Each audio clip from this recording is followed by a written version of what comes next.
Kalau timbul ketidaknyamanan, Anda ketemu saya. Ya, tapi kalau ketidaknyamanannya hanya sebentar saja, tidak apa-apa. Ya, tapi dalam jangka waktu lama, baru Anda ketemu saya. Ya.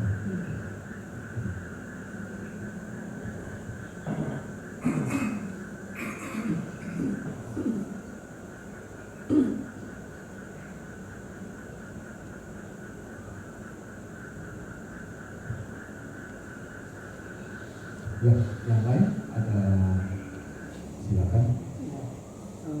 Selamat malam Bante. Saya mau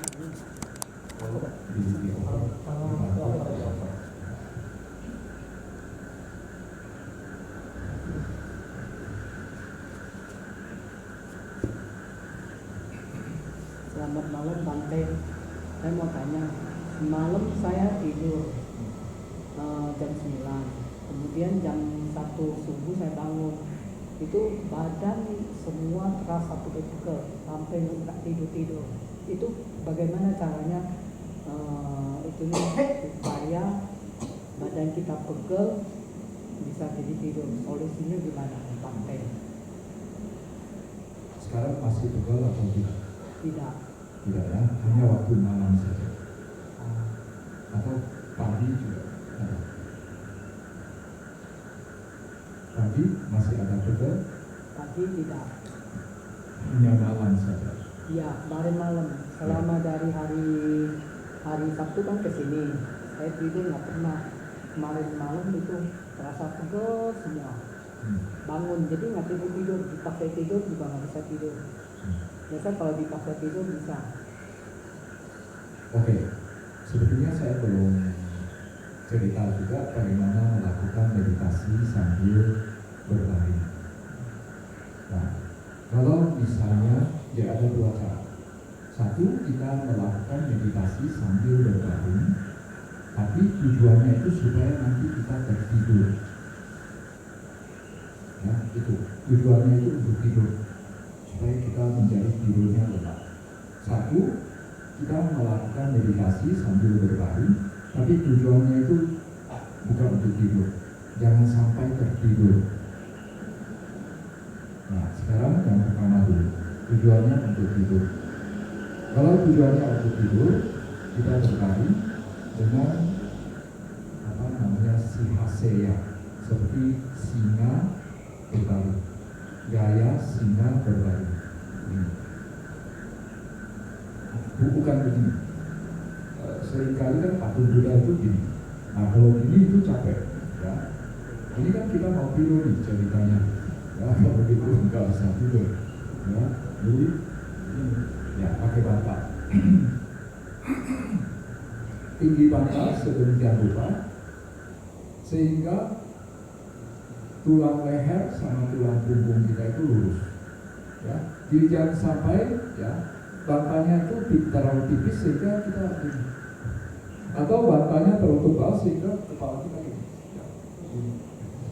Ya, jangan. Jadi ini usahakan ini lurus sehingga bantalnya itu kira-kira selebar ini. Ya, ini, ya. Tangan taruh aja ke sini. Ya. Lalu kaki ya, lurus atau boleh agak bengkok. Ya. Tapi dengan sisi jantung di atas, sisi jantung tidak ditekan, ya, jantung tidak di bawah, bukan begitu, tapi jantung di atas, berarti kanan di bawah, ya kanan di bawah, ya kanan di bawah, ya, ya. Lalu, ya, biasanya kan kita sebetulnya tidak bisa tidur karena apa? Terlalu banyak pikiran kita itu terlalu aktif. Jadi kita mencoba untuk membuat pikiran tidak terlalu aktif. Pikiran lari ke sana kemari, ya. Kita membuat hanya ke satu tempat saja. Jadi biasanya itu yang paling gampang adalah penyebutan kata atau kalimat tertentu berulang-ulang. Ya. Umumnya kalau memperhatikan nafas, boleh saja memperhatikan nafas.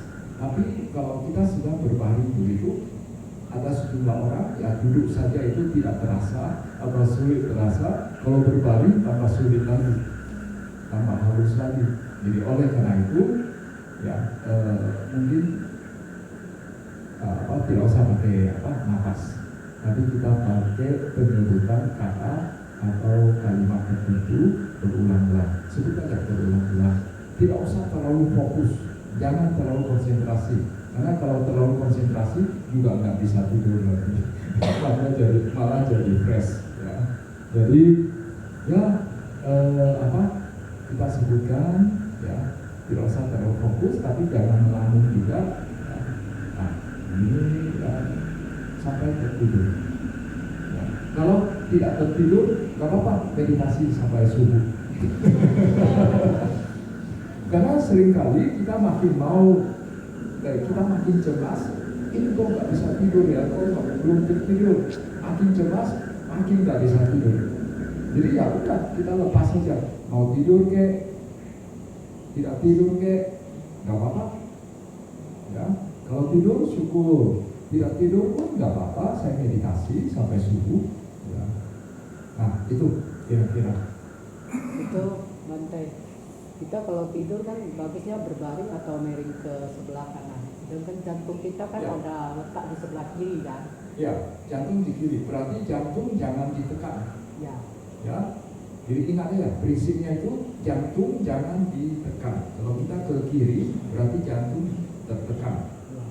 Nah, jadi yang namanya sihaseya itu gaya berbaring singa itu adalah kiri di atas, kanan di bawah. Gitu. Tapi saya tidurnya berbaring Bante, nggak bisa miring sebelah kanan karena merasa bahunya kanan itu sakit. Saya berbaring begini Oh, saja. kanan besar. Itu kiri ya? Ya kiri, Ya. sorry kiri. Tapi Nah, kalau saya nggak bisa miring kanan atau kiri. Pokoknya saya kalau tidur berbaring gitu. Saya melentang. Betul. tidur juga tertelentang. Ya, bagus nggak Bante? Kalau tidur terlentang. Boleh saja sih, ya, boleh saja. Ya, oke, kalau tidak bisa itu tertelentang. Nah, tapi ini cara pertama, tujuannya itu untuk tidur. Ya, tujuannya untuk tidur. Lalu yang kedua, tujuannya itu jangan sampai tertidur. Nah, ini berbaringnya itu gayanya itu tertelentang. Tertelentang, kaki agak terbuka sedikit, ya, terbuka sedikit ini. Ya, tangan pun, ya. Sini ada yang suka yoga ya. Yoga itu ada satu gaya namanya gaya mayat. Ya, agak ini. Itu tapasan, itu tapasan namanya. Oh, begitu ya. Ya, Ya, begitu ya. ya. Ya. Oh ya, Anda yoga. Ya, jadi ini ya. Seperti Lalu mayat mati. ya.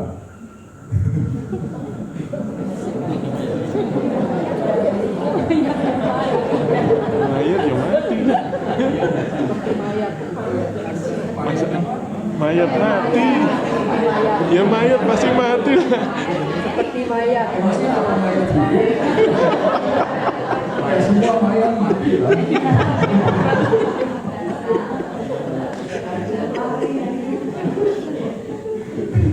Oke, ya. Kemudian boleh pakai bantal, tadi bantalnya jangan terlalu tebal, ya, tipis saja, ya, bantalnya tipis, ya. Kalau perlu juga tidak pakai bantal pun nggak apa-apa, ya.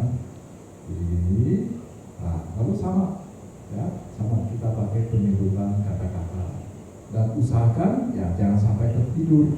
Nah, biasanya kalau yang ahli ini itu kita mau tidur, menjelang tidur kita lakukan meditasi seperti itu. Lalu kalau pakai gaya begini, lalu kita tertidur, lalu tengah malam terbangun seolah-olah itu kita masih meditasi, ya nggak apa-apa, ya. Lalu yang jangan sampai tidur juga tertelentang begitu, ya usahakan tidak tertidur. Nah, ini biasanya dilakukan waktu kita sudah bangun pagi. Maksud itu kita sudah tidur, ya sudah seger. Nah, lalu kita lakukan gaya seperti ini. Ya. Jadi kalau ibu ini tidak bisa gini, ya udah, nggak apa-apa gini. Ya. Karena sudah terbiasa tertelentang begitu, ya udah, nggak apa-apa. Kalau tertidur, nggak apa-apa. Ya. Jadi yang nomor 2 ini tertelentang itu biasanya dilakukan waktu kita sudah tidurnya itu sudah cukup, ya tidurnya sudah cukup. Lalu waktu kita mulai, biasanya kalian sadar dulu atau bangun dulu? Sadar dulu ya. Nah, jadi kalau orang yang bangun dulu baru sadar. Kalau kalian tertawa berarti kalian paham maksud saya. Jadi ada orang yang bangun dulu baru sadar, tapi ada orang juga sadar dulu baru bangun. Ya, orang yang bangun dulu baru sadar bisa saja dia pakai alas kakinya tertukar karena nyawanya masih tertinggal di ranjang. Atau dia pakai pakaian, ya pakaiannya itu terbalik. Ya. Nah, jadi gaya tertelentang ini hanya cocok untuk mereka yang sadar dulu baru bangun. Ya, kalau bangun dulu baru sadar, ya, lalu dia lakukan ini, ya, bisa jadi dia masuk ronde kedua. Bisa tertidur lagi, ya, bisa tertidur lagi. Jadi biasanya itu begitu kita sadar, ya, kita sadar belum buka mata. Belum buka mata, tapi sudah sadar, sudah jernih ini, ya kesadarannya, nah, langsung pakai gaya begitu meditasi, ya, bisa dicoba, ya, bisa dicoba, ya kira-kira itu, ya, tidak usah tergantung, mau setengah jam, mau 1 jam, ya. Kalau taruh perut boleh Bante? Taruh perut boleh saja sih, ya. Itu biasanya orang latihan sikon di sini.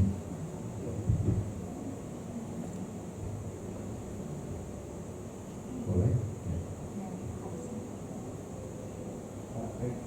Kalau objek primer itu cuma tahu napas saja, napas masuk, napas keluar, tanpa merasakan sentuhan batu. Soalnya itu lebih enak, lebih nyaman, lebih gampang. Kalau masuk, napas keluar itu boleh nggak sih? Untuk waktu sedang meditasi duduk atau berbaring atau apa? Duduk ya. Itu kan pas nggak ada objek yang dominan kan balik ke objek primer ya. Nah, jadi saya lebih gampang itu amatirnya tuh napas masuk, napas keluar, masuk, keluar. Itu lebih nyaman, lebih enak daripada ngerasain sentuhan. Itu kan sentuhan lebih apa ya? Tidak enak gitu. Kalau ini tahu masuk, keluar, lebih enak. Nah, biasanya itu gini, tergantung kita mau meditasi secara samatha atau secara vipassana. Nah, jadi nanti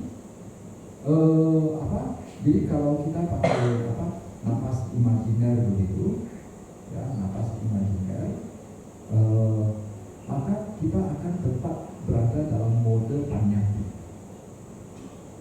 Nah, kalau kita sudah mulai masuk ke dalam mode vipassana, biasanya ini akan hilang.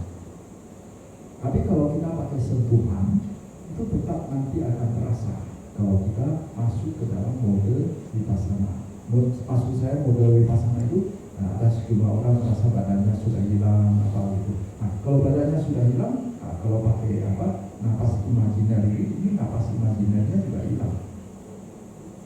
Ya, jadi itu. Ya. Bukan imajinasi, berarti napas itu cuma tahu simpel masuk, keluar, masuk, keluar, imajinasi. Dan yang penting jangan juga terlalu fokus, ya. Biasanya itu orang merasa, ya, dia sangat suka dengan ini napas keluar masuk karena tidak begitu gampang melamun. Padahal kita ini sengaja pakai sentuhan supaya dia masih ada sedikit bisa melamun. Adanya melamun ini Tujuannya itu supaya melatih batinnya itu peka. Begitu nanti dia melamun, dia langsung sadar. Ya, kalau biasanya kita fokus ke nafas begitu, itu kita tidak mau ada lamunan, kalau tidak, pokoknya kita berusaha untuk fokus begitu. Ya, ya. Tapi boleh-boleh saja sih. Ya, boleh-boleh saja. Kalau nama Tuhan berarti kalau bidangnya diperluas area yang juga itu Areanya diperluas itu jadi bidang berarti. boleh saja. Boleh aja. Ya, boleh. Ya, jadi bukan titik sentuh. Ya, kita di sini bukan titik sentuh. Ya, Menyebabkan nafas masuk keluar, nafas ini, ya, sentuhan nafas saja. Ya. Oke. Ada lagi? Kita kan sering ngomongin mengenai batin gitu Bante. Mau tahu nggak Bante sebenarnya letak batin itu gimana Bante? Katanya di jantung bagian bawah sebelah kanan.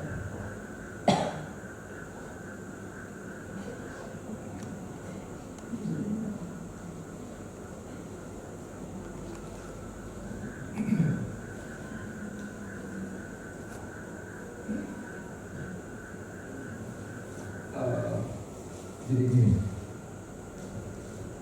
kemarin kan kita sudah menyebut tentang 6 indera. Ya, 6 indera. 6 indera itu bisa juga dianggap sebagai dua pintu. Jadi kita punya 6 pintu.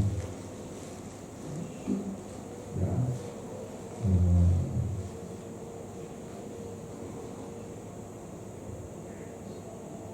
Ya, ini pintu penglihatan. Ya, pintu penglihatan. Ini pintu pendengaran. Nah, ini pintu penglihatan. Ini pintu penciuman. Pintu sentuhan itu ada di semua permukaan, ada di seluruh tubuh kita. Ada di seluruh tubuh kita. Lalu pintu batin, mano duara. Ya, duara itu pintu bahasa Palinya. Mano itu batin. Pintu batin ada di mana? Kalau menurut Abhidhamma, pintu batin itu ada di hadaya watu. Ya, ada di hadaya watu. Ya, hadaya watu. Lalu hadaya watu itu ada di mana? Hadaya watu ya dikatakan ada di dalam darah jantung. Jadi oleh karena itu ada yang mengatakan pintu batin itu ada di sekitar daerah sini. Ya, ada di daerah sekitar sini.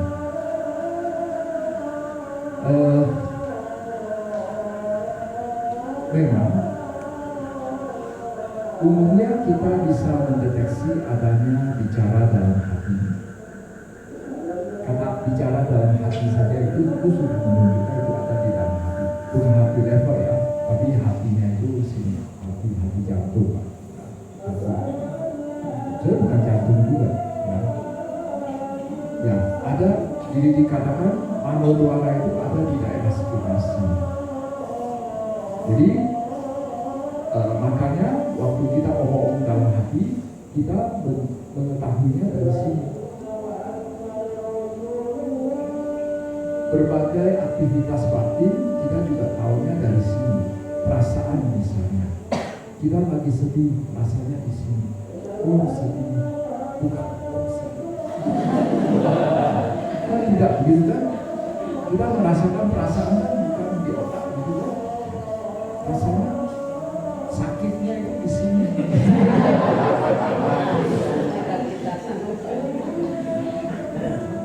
Bukan sakitnya itu di sini. Ya, jadi makanya ada yang mengatakan ya, mano duara itu ada di sekitar sini. Ya, mungkin ada benarnya juga. Ya. Tapi kembali lagi, batin ada di mana? Di mana-mana di sekitar tubuh ini. Tapi pintu batin mungkin bisa dikatakan daerah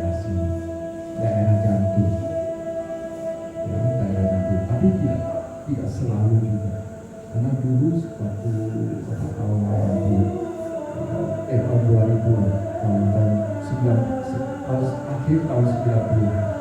Waktu itu saya ada ketemu satu orang yang meditasinya sudah cukup banyak. Ya kadang dia bilang, kadang kita bisa rasakan, memang kebanyakan orang rasakan di sini, agak dekat jantung.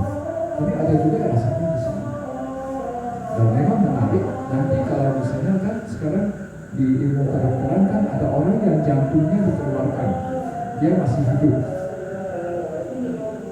Nah waktu jantungnya masih dikeluarkan dan dia masih hidup, kalau misalnya dia lagi sedih, sedihnya di sini atau sedihnya di sini? Ini yang saya ingin tahu. Mungkin Ibu Meta tahu. Ya itu menarik ya. Ya kira-kira menjawab pertanyaannya. Ya, bisa ya. Ya. Oke, sepertinya tadi ada yang mau tanya. Oke, kalau tidak ada yang tanya, saya mau tanya seseorang. Kemarin yang ketemu saya yang goyang-goyang itu siapa? Oh, Anda ya? Gimana? Masih goyang ya? Sudah tidak goyang lagi.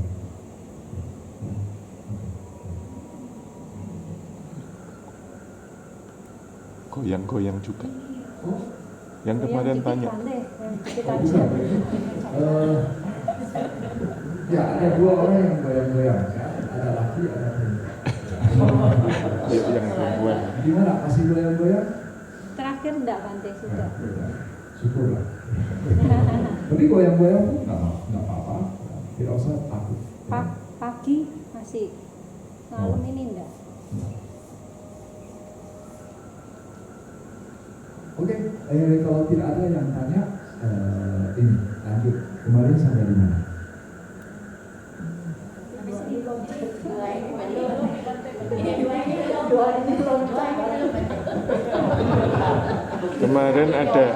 Kemarin ada yang melarikan diri, Bante. Oh, ada yang melarikan diri.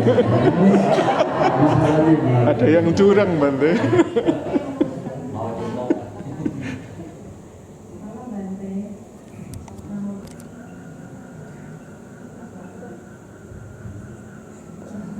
Nah, meditasi duduknya bagaimana? Oh, meditasi duduknya.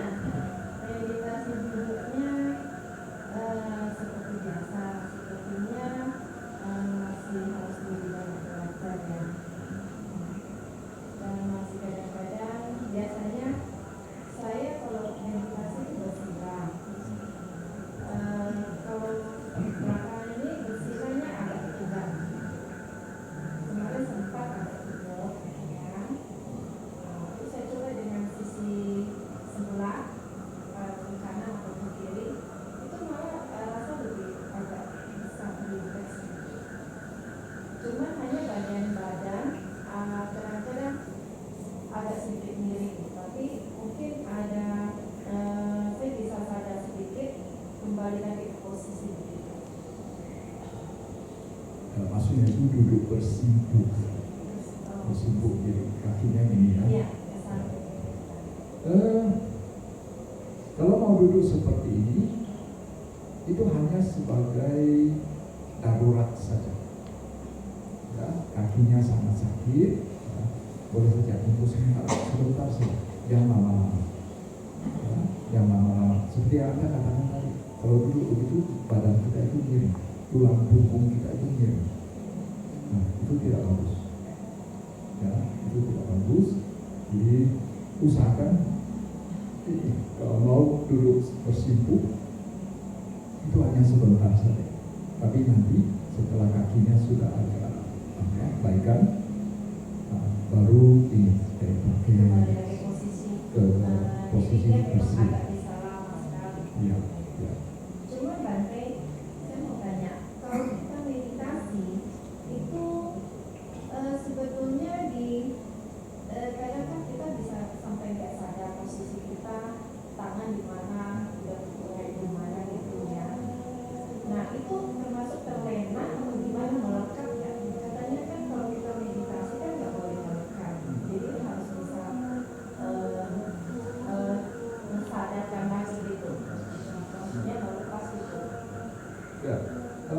menurut saya itu bukan melekat. Bukan ya. Ya, kalau tidak bisa merasakan itu, ya kan kita tidak melekat pada keadaan itu. Itu kan terjadi dengan sendirinya, ya, terjadi secara alamiah. Ya, lalu kita biarkannya apakah nanti muncul atau tidak. Jadi harus sampai berapa lama gitu gitu Pak Ustaz? Maksudnya Kalau misal sudah posisi rasa nyaman, seperti badan kita rasanya ringan sekali Ya. di lantai. lanjut terus sampai sekuat mungkin. Ya. Cuma kadang kalau di rumah saya meditasi begitu, lagi rasa nyamannya, kadang dipanggil sampai ada yang cari. Nah itu. Jadi kadang-kadang kita harus sadar kan. Jadi kita boleh marah nggak Bante? Waktu lu marah, kalau Iya, marah maksudnya- nyaman tidak? Hah? Waktu marah nyaman atau tidak? Tidak sih Bante. Ya, Cuma kalau kadang itu janganlah. berdiri Ya, lagi ya. Bante. Kalau tidak Ya, nyaman sudah. ngapain? Ya. Jadi gini aja, kalau lagi meditasi pasang papan pengumuman. Ya betul, jangan diganggu. Mereka sudah tahu sih nggak boleh diganggu, nggak mau diganggu, tapi karena terdesak mau nggak mau harus panggil. Ya, kalau begitu ya nggak apa-apa lah dimaafkan, ya nggak apa-apa. Anda berhenti meditasi sebentar, ngomong sebentar, ya baru lanjut lagi meditasi, nggak apa-apa. Kalau lanjut lagi susah lagi Bante. Ya nggak apa-apa, Ya, belajar. mulai seperti nyaman semua Ya. gitu. Belajar. Jadi kalau sekarang kita harus butuh waktu lama untuk masuk ke keadaan yang nyaman. Nah, kita belajar. Jadi nanti ya kita harus tahu bagaimana caranya supaya dengan cepat bisa masuk ke kondisi seperti itu. Itu harus punya pengalaman. Ya, nggak apa-apa. Itu kesempatan untuk belajar. Tapi kalau misalnya posisi kayak kita sudah nyaman, bisa agak lama lah Bante ya. Kalau misalnya kondisi tenang atau apa bisa agak lama. Sampai kadang-kadang mungkin saya pikir ini kita nggak boleh terlena, karena saya pernah dengar katanya kita nggak boleh terlena dengan rasa nyaman yang itu ketenangan atau gimana. Jadi Bukan. kadang saya irinya kesadaran. Yang penting waktu berada keadaan nyaman, kesadaran Anda itu tetap jelas. Jelas kan? Anda tetap sangat sadar. Iya. Anda tetap sangat sadar, maka itu tidak masalah. Kadang seperti begini, kalau kita sadar ini kan nggak ada rasa angin atau apa ya Bante ya. Tapi pada saat meditasi ada terasa hembusan angin yang sangat halus gitu Bante. Dan kadang posisi badan kita nggak panas atau apa, tapi saya bisa merasakan seperti ada keringat di badan saya itu menetes begitu. Ya, nggak apa-apa. Ya, itu bukan kemelekatan, itu bagus. Ya, sang Buddha kan bisa meditasi berjam-jam, berhari-hari. Itu bukan kemelekatan. Ya, bukan kemelekatan. Seringkali juga ada orang mengatakan, ini jangan punya piti dengan suka.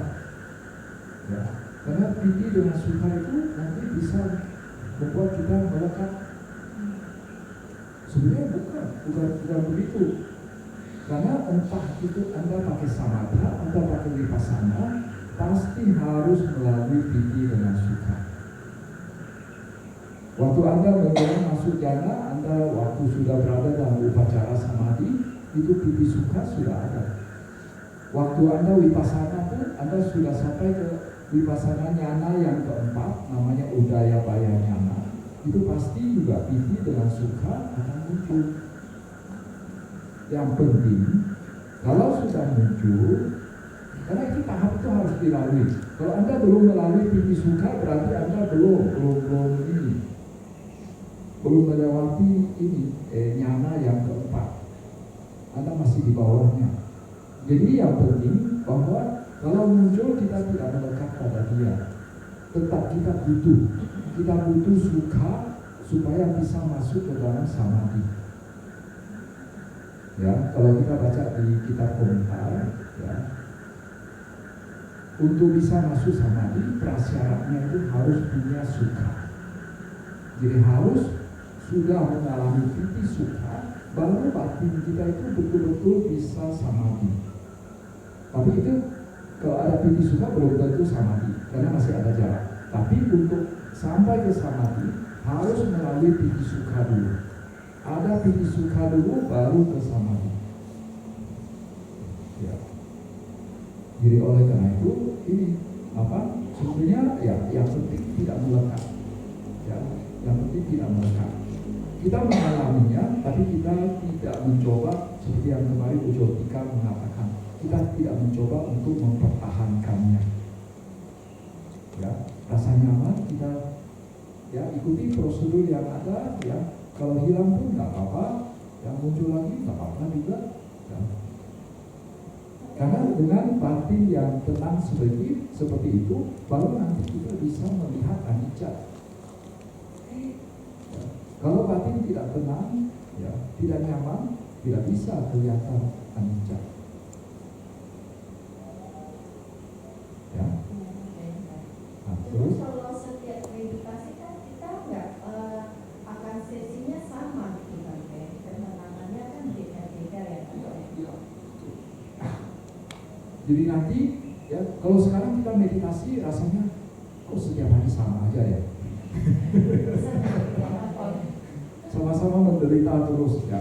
Nah, nanti kalau meditasi sudah sampai satu tahap, kita akan melihat bahwa setiap sesi meditasi kita itu berbeda dengan sebelumnya, selalu punya keunikan sendiri. Ya, kita tahu persis apa yang terjadi, berbeda-beda. Ya. Terus Bante, saya mau tanya. Ini banyak sekali daftar.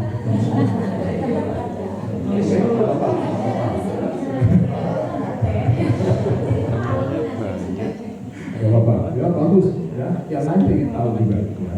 Terus saya mau tanya Bante, kalau kita baca sutra atau parita itu baiknya tuh suara atau baca dalam hati atau batin maksud saya?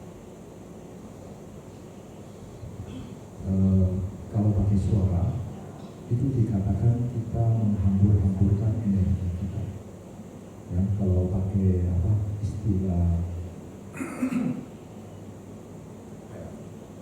orang Qigong itu qi kita itu bocor.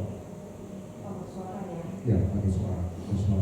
Ya. Jadi makanya orang waktu retret, ya, supaya dia tidak terlalu cepat lelah, itu dia harus meminta energi.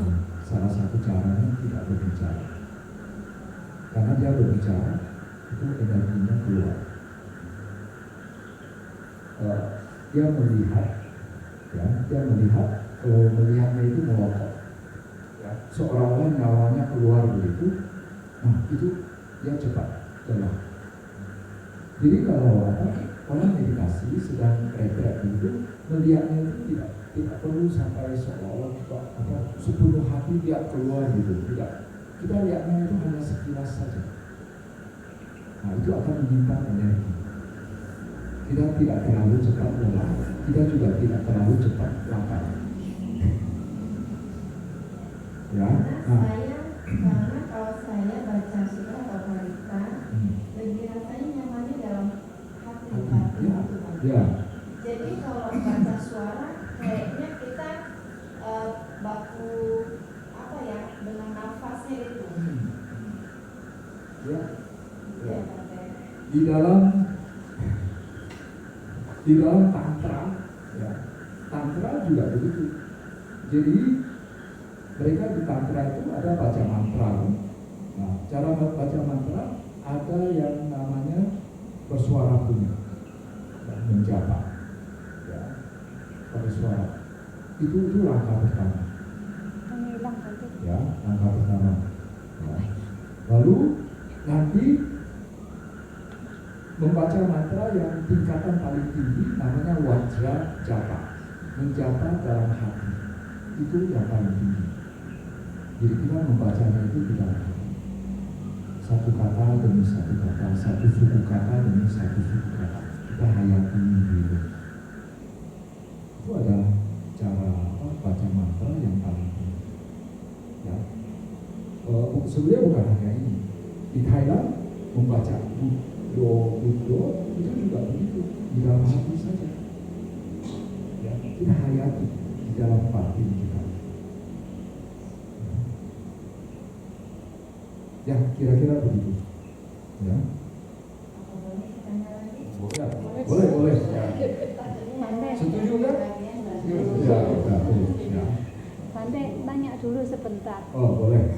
Itu kok ada yang bilang kalau baca parita, kalau nggak pakai suara, itu maksudnya dewa-dewa nggak dengar atau gimana gitu, Bante?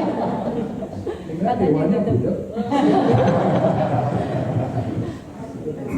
Ada yang bilang gitu. Tidak kok. Ya. Dewa itu mainnya itu pikiran. Ya, makhluk halus itu mainnya pikiran. Ya. Saya pernah bertanya kepada, saya pernah dengar cerita orang yang mampu lihat makhluk halus. Karena ada orang bertanya, ya, kan dikatakan kalau kita baca parita itu dewa-dewa, makhluk halus itu suka datang gitu, Iya. ya, suka datang. Nah, pertanyaannya, kalau misalnya saya baca parita bahasa Pali, emangnya dewanya paham bahasa Pali? Emangnya makhluk halusnya itu paham bahasa Pali? Lalu orang yang mampu lihat itu, dia bilang, sebenarnya mereka nggak paham. Yang mereka rasakan itu adalah getaran bagusnya, getaran enaknya. Karena waktu kita membaca parita begitu, itu batin kita itu berada dalam kondisi yang damai. Kan di dalam abhidhamma itu asal batin kita itu tidak punya dosa, tidak punya kebencian, itu adosa, itu sama dengan metta. Jadi ketika batin kita itu sedang baca parita, batin kita itu tidak ada kebencian, damai, itu bagi makhluk halus yang lainnya itu terasa enak.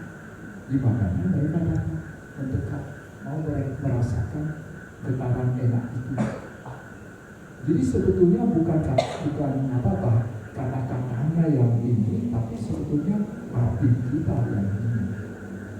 Tapi tentu saja, kalau misalnya kita baca parita, kita paham artinya, ya, kita paham artinya, lalu jadi pikiran kita juga sesuai dengan arti dari parita yang kita baca. Dan artinya kan itu adalah dhamma. Dan makhluk halus yang lain, mereka bisa menangkap arti-arti itu. Tapi bukan dari kata-katanya, tapi artinya itu.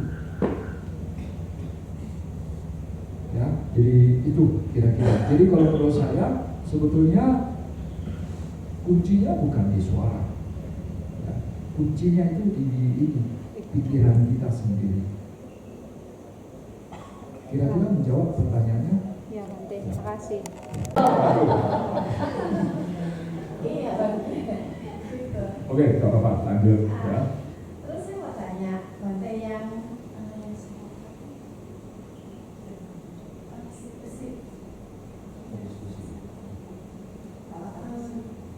atas sila Bante, yang wasata, yang sila ke-7, itu kan katanya nggak boleh kita ambil atas sila ini nggak boleh dengan musik. Nah, kalau misalnya biasa kan saya hari-hari begitu, pokoknya kalau saya keluar dari kamar selalu TV yang saya nyalakan dulu gitu. Itu saya kasih bol dulu bunyi. Nah, kan ada gelombangnya gitu ya, ada ya. Nanti setelah itu kan saya tambah bunyikan masuk dapur, nanti keluar, baru saya mungkin mantra yang seperti tadi Tante bilang tak pencel atau parita yang lain gitu. Jadi saya nyalakan. Itu boleh nggak termasuk itu dilarang atau apa musik itu? Iya, kalau tapi itu kan ada dua versi. Ada yang pakai lagu punya, ada yang tidak pakai lagu punya. Versi cepat Bante. Tapi tetap lagu atau bukan lagu?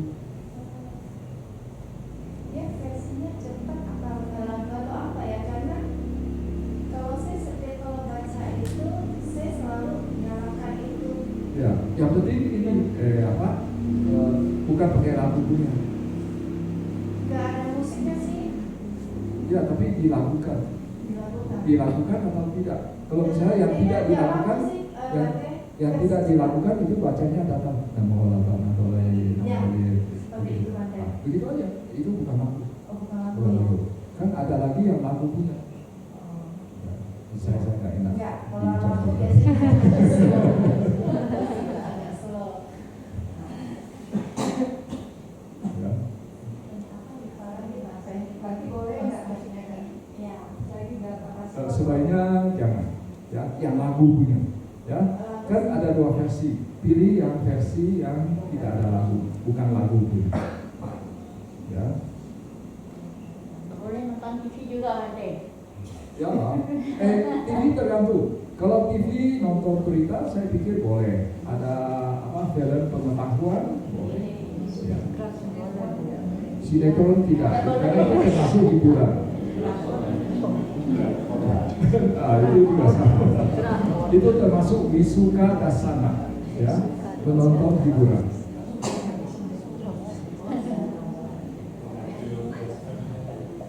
Ya, saya rasa cukup ada itu. Oh, sudah. Ya.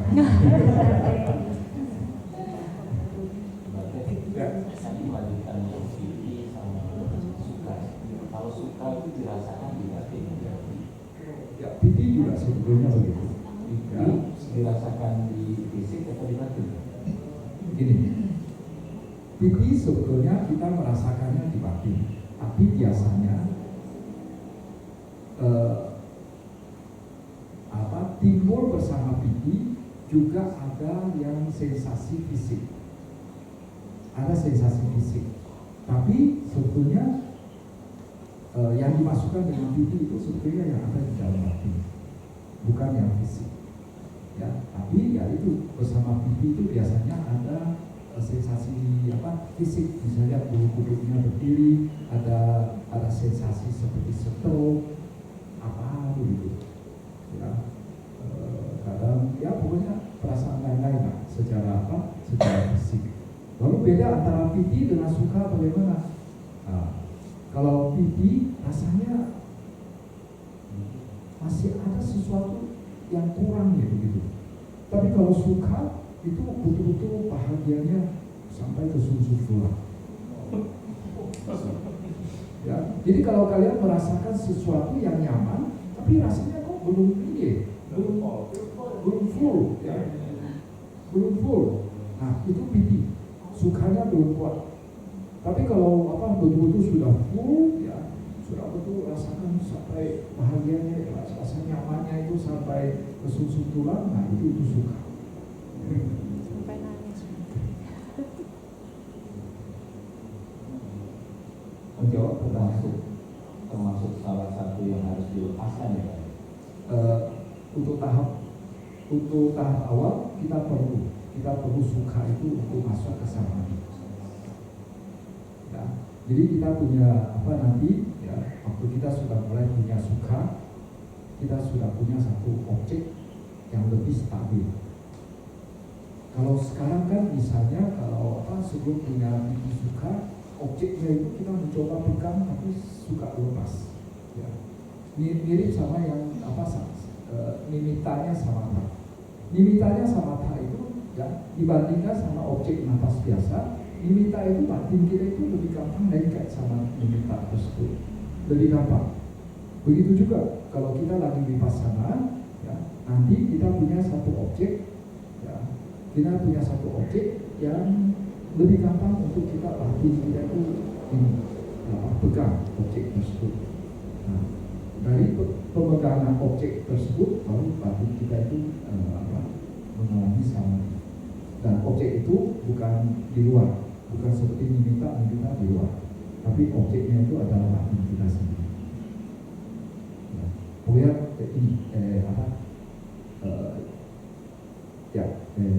pokoknya diri kita sendiri objeknya. Ya, itu nanti waktu kita mengalami PT suka, kita pegang objek itu, nah itu lebih gampang untuk memasuki samadhi. Jadi belum waktu waktunya untuk lepas pipi dengan suka.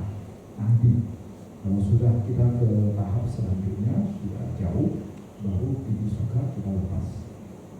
Kita masih butuh tongkat, ya, kita masih butuh kapal perahunya, ya, kita masih butuh dayungnya. Ya, nanti kalau sudah sampai tahap tertentu, dayungnya baru dibuat. Satu lagi sedikit nanti mengenai angkat sama geser kalau di atas silang itu mengenai benda itu boleh kita geser. Apa harus diangkat? Apa sih nggak angkat? Misalnya dalam kegiatan sehari-hari pada saat makan gitu, misalnya piring digeser aja gitu atau apa harus diangkat? Oh, itu tidak menyangkut atas silang. Itu hanya satu kebiasaan baik atau tidak. Yang penting sebetulnya bukan masalah angkat atau geser. Yang penting tidak bersuara, tidak menimbulkan suara. Ya. Jadi kalau misalnya kalau misalnya saya mau memindahkan ini, ya, kalau saya geser, misalnya itu menimbulkan suara, ya itu ini, ya nggak sopan. Lebih baik kita angkat sehingga taruh pelan-pelan. Begitu juga kursi. Nah, kursi memang sebaiknya kita angkat. Kalau geser itu biasanya pasti bersuara. Dan juga biasanya itu kalau lantainya ada halus, ya itu bisa menggores. Ya kan kursi saya kalian lihat perhatikan kursi saya mana ada roda.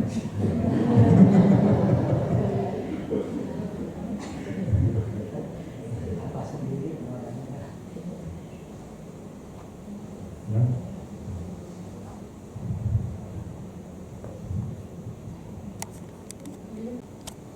Nanti sesi meditasi kan sesinya berubah-ubah, itu kan lain-lain. Jadi isinya juga lain-lain.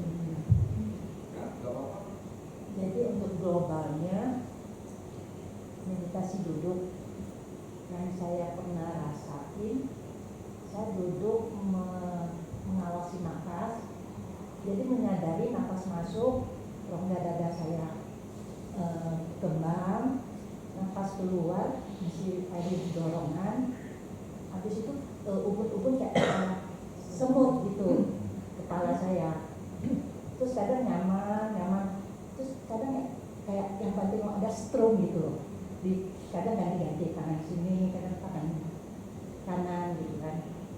Nah, terus udah itu kadang duduk antara bokong sama engsel itu kayak urat, kayak sendinya ada binatang yang jalan gitu, mondar-mandir gitu. Itu wajar. Ya. Jadi ada sejumlah orang ya, waktu sedang meditasi, ya batinnya waktu itu mungkin agak tenang sehingga muncul berbagai sensasi. Ya. Sensasi itu macam-macam, ya. Banyak sekali macamnya. Tidak ada yang namanya standar. Ya. Jadi prinsipnya itu sensasi apapun yang muncul selalu kembali ke objek semula. Ya, terasa seperti ada strum, kita tahu, ya udah kembali ke nafas. Begitu seterusnya. Ya, jadi jangan sampai nanti merasa ada strum gitu, lalu langsung berpikir, ini ada apa ya, ngomong terus dalam hati. Ya, ini ada apa? Kenapa ya? Ini jangan-jangan karena ini. Ya. Jangan, ya kembali ke nafas. Tidak usah analisa. Sering merasa nggak ada strum, Ya. tangan sini. Ya. Tapi boleh sesekali pegang nanti bola lagi. Enggak lah, ya. Terus kadang merasa kayak badannya enteng, kayak bisa ngambang gitu. Terus kan mereka kasih kusuk-kusuk kedengeran, cuma mau buka mata, mau buka mulut tuh lengket gitu, nggak Ya, bisa. nggak usah. Ya. Jadi pas udah itu lagi nyaman-nyaman lonceng. Jadi buyar. Ya, apa boleh buat? Ya, kalau lonceng ya harus makan. Jadi jangan melekat, ya. Yang melekat kondisi itu karena merasa nyaman. Aduh, ini lonceng gara-gara lonceng ini, ya. Ya, Tidak usah juga begitu. Berarti kita melekat kalau kita momen-momen. Terus kadang ngambang, kayak badan ngambang, ngeliat ke dalam itu kayak buah gitu, banyak pohon-pohon hijau gitu, buahnya dalam gitu, kayak orang sehat ngambang gitu, bisa ngeliat ke bawah. Ya, tidak usah dipedulikan, ya. Dicuekin, lalu tidak usah analisa. Ya. Dan juga jangan mencoba lihat ada buah, coba saya masuk lihat apa, ya. Itu hanya khayalan saja. Ada wiki sama berbicara gitu ya. Apa? Kalau misalnya kita kebingungan itu nggak ada setrumnya itu kan termasuk wiki ya, sama berbicara ya. Bingung apa? Maksudnya kebingungan kalau orang ke setrum ya, kayak dia Enggak sebentar. Oh, begitu. Jadi kan ada gitu. dari tahu gitu. Enggak, masih itu udah balik lagi. Tapi biasanya itu penjelasan terhadap wicikicca itu adalah bahwa kita ragu-ragu terhadap Buddha, ragu-ragu terhadap Dhamma, kita ragu-ragu terhadap Sangha, kita ragu-ragu terhadap hukum karma, kita ragu-ragu terhadap guru kita, guru meditasinya, kita ragu-ragu terhadap metode meditasi yang kita praktikkan. Biasanya penjelasan standar dari wicikicca. Tapi memang sih kalau sudah paham dengan Dhamma, harusnya terhadap segala fenomena itu kita juga tidak bingung, kita paham. Karena kita sudah tahu apa Dhamma secara teori. Ya, makanya kadang-kadang ada orang ini bertanya, sebetulnya perlu tidak mempelajari Abhidhamma? Kalau menurut saya sedikit pengetahuan adanya sejumlah pengetahuan tentang Abhidhamma bagus juga. Tapi mungkin tidak perlu sampai dalam-dalam sekali. Ya, tapi ada sedikit pengetahuan tentang Abhidhamma dasar-dasarnya bagus juga. Kita bisa memahami nanti apa yang kita alami di dalam meditasi.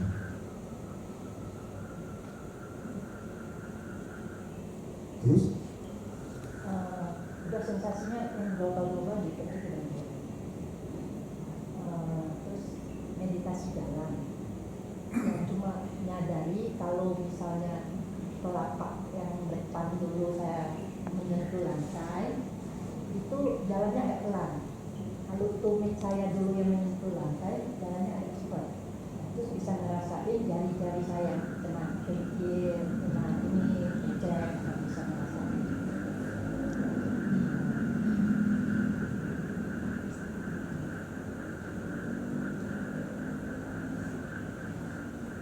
pikiran bisa disadari. Kadang ada ngomong-ngomong, kadang tapi jalan saya bisa ngebayangin kaki saya gitu. Oh ini tapak saya, ini jalan agak pelan, kalau ujung sini dulu yang menyentuh lantai. Oh tumit jalan cepat, terus ada kalau tumit dulu kayaknya ada derapnya gitu, ada suara derap langkah gitu kalau tumit dulu. Bisa merasakan tidak? Bisa. Waktu jalan batin Anda yang menggerakkan, batin Anda yang menimbulkan gerakan. Apa? Batin yang menimbulkan gerakan. Iya, kayaknya kalau saya mau cepet saya yang tumit saya dulu gitu. Ya. Kalau saya mau pelan yang depan dulu saya ini. Terus Jalan sensasinya cuma itu aja ya, sama bisikan gitu merasa. Terus kalau udah jalan udah ya, kalau makan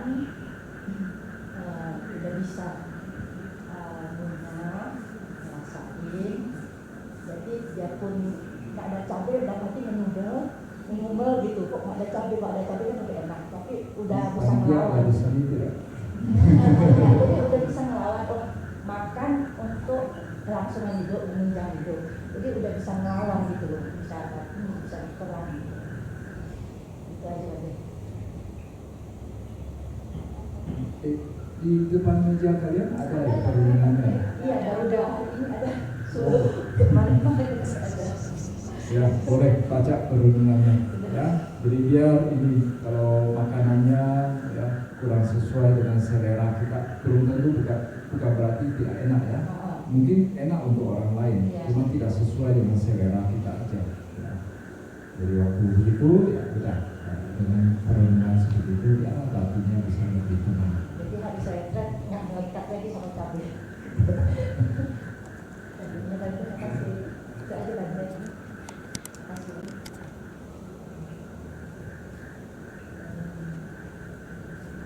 Meditasi hari ini saya merasakan selagi hampir 2,5 jam, saya merasakan ada semut jalan-jalan di sekitar kita, di tanah semua gitu.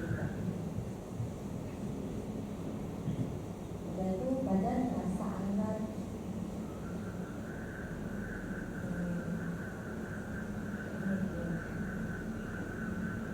Kalau kasih jalan, saya merasakan di belakang lutut ini agak tegang, agak kaku.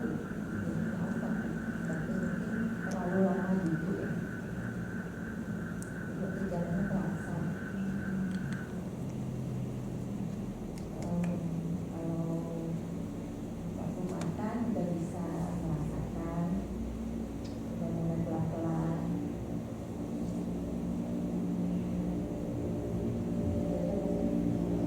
Bangunan ada disadari, Langsung ada sadari, omong-omong dalam hati ada. ada sadari. Berhenti nggak waktu disadari? Ya berhenti. Ya, dijaga terus ya. Oke. Nanti 2 hari yang lalu kalau ada salah Bante bilang apa, jangan berpikir. Saya coba jangan berpikir gitu. Tapi ada bertahan lama Bante. Masuk lagi yang ngomong-ngomong itu, yang ya banyak yang melamun-melamun itu. Nanti saya coba lagi. Nah bisa, tapi bentar lagi hilang lagi. Masuk lagi 2 hari loh Bante, saya coba. Ya, dicoba terus ya, dicoba terus. Memang tidak gampang ya, tidak gampang. Makanya setiap saat harus dicoba terus. Saya pikir gitu, jadi Bante bilang dikosongin pikiran tuh, jangan berpikir. Jadi saya coba gitu. Nah, tapi tidak bisa Bante. Ada nanti sebentar ada coba masuk lagi. Ya. Barusan disinggung tentang kosong, pikiran dikosongkan. Kalau mendengar istilah ini saya agak was-was. Karena yang namanya kosong itu bisa ditafsirkan macam-macam. Ya, jadi satu tafsiran namanya pikiran kosong adalah tidak punya pikiran, tidak timbul lamunan, tidak omong-omong dalam hati, batin kita diam. Ya, itu bisa. Ya, bisa berarti pikiran kosong. Pikiran kosong yang lainnya adalah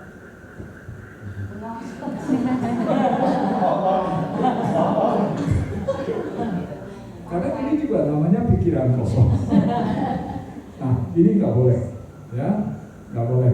Ini berarti saktinya tidak ada, ya, saktinya nggak ada. Nah, lalu kosong juga, ya, tapi ini bukan pikiran kosong, tapi kita memasuki kekosongan. Bisa juga berarti bahwa kita seolah-olah itu berada di ruang angkasa yang kosong, gitu ya, sangat luas gitu. Nah, kalau berada dalam kondisi seperti itu boleh saja, ya. Yang tidak boleh itu ini.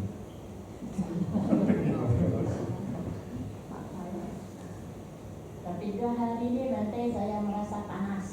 Tapi panasnya bukan panas badan semua, di atas panas, di bawah dingin. Wah, ini sambut. Tapi saya berpikir gini Bante, saya pikir ya pagi ya, saya pikir mungkin saya ini pakai mantel, pakai baju itu mungkin rasanya panas, pikir saya begitu. Ya, tapi saya, oh iya, jadi saya pakai baju ini jadinya panas di atas, bawahnya dingin gitu. Kalau soal jalan, kaki saya 2 hari ini sakit. Tapi saya jalan terus, tapi saya berpikir gini kan, kalau masih bisa angkat tetap saya jalan, kalau bisa angkat lagi, nah saya berhenti. Jadi saya jalan pelan-pelan jadi. Jadi biarlah sakit, kalau kita mijak itu sakit terasa gitu. Sakitnya bukan di lantai sini, di sini urat sini sakitnya. Kadang-kadang dia datang, kadang-kadang tidak. Ini kadang saya perhatikan, aduh lagi sakit, tapi saya paksa dia angkat terus.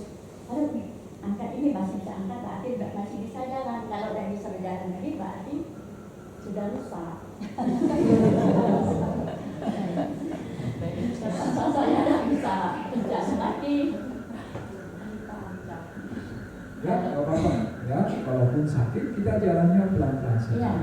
Oh ya, jadi ada cerita bahwa kenapa di metode meditasi Mahasi itu belakangan itu kalau meditasi jalannya sangat pelan. Karena Mahasi Sayadaw bisa pernah berkata bahwa lakukanlah meditasi jalan seperti orang yang sedang sakit. Orang yang sedang sakit kan dia lemas, ya, lemas, gak punya kekuatan. Jadi kalau lagi mau jalan begitu, itu betul-betul harus mengerahkan tenaga untuk bisa melangkah. Nah, ketika kita betul-betul menghayati waktu jalan, kita mengerahkan tenaga untuk melangkah, berarti pada saat itu sebenarnya sakti kita bagus. Ya, karena kita kalau tidak mengerahkan tenaga itu gak kuat jalan. Nah, ini pernah saya alami juga dulu waktu baru ke Myanmar. Di Indonesia umumnya para biku sama nera itu sore-sore dapat minuman. Ya, dapat minuman manis. Ya, dulu waktu sama nera ya minimal itu ada teh manis. Ya. Nah, waktu ke Myanmar sore nggak dapat, sama sekali nggak dapat.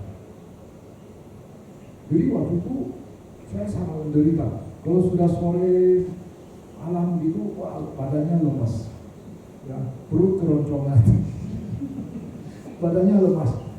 Jadi waktu di pusat meditasi itu, naik tangga saja itu perlu betul-betul mengerahkan tenaga. Nah, tapi saya pikir justru bagus, itu membuat saya punya sakti. Karena kalau tidak mengerahkan tenaga itu untuk jalan, untuk naik tangga itu ya tidak jalan. Ya, saya rasa gitulah kalau saya turun tangga, naik tangga itu harus hati-hati sekali. Ya. Jadi waktu turun kaki itu, dia lagi sakit itu saya harus nahan kaki. Tapi enggak, jalan pelan-pelan. Naik juga tangga, kan fitulnya di tempat itu Bante. Jadi turun naik tangga. Kalau soal makannya, ya biasanya Bante masih bisa memperhatikan makan, minyak, melen, minum. Itu aja Bante. Terima kasih Bante. Sekarang jam berapa? 8.25.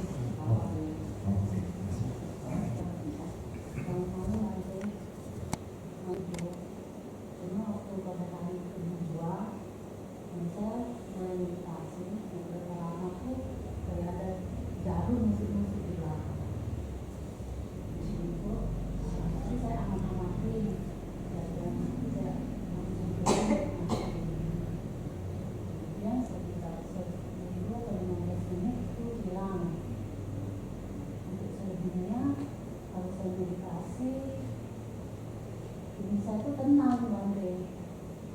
Kadang tuh lamunan juga nggak banyak, udah tuh mau ngomongin hati juga nggak banyak. Tenang, maksudnya senang kayak gitu, lega kayak gitu. Biasa Bante, kalau meditasi jalan, sepertinya saya coba dua, dengan jalan agak cepat, dengan jalan agak lambat. Kalau jalan agak lambat itu memang bangunan itu banyak, ini banyak. Kalau agak cepat memang sedikit. Terus kalau itu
aktivitas sehari-hari? Bisa daring apa yang dikerjakan itu bisa Cuci piring bisa daring. Cuci piring, sikat gigi.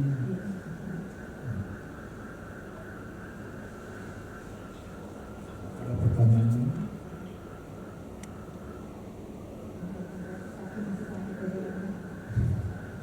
Ya.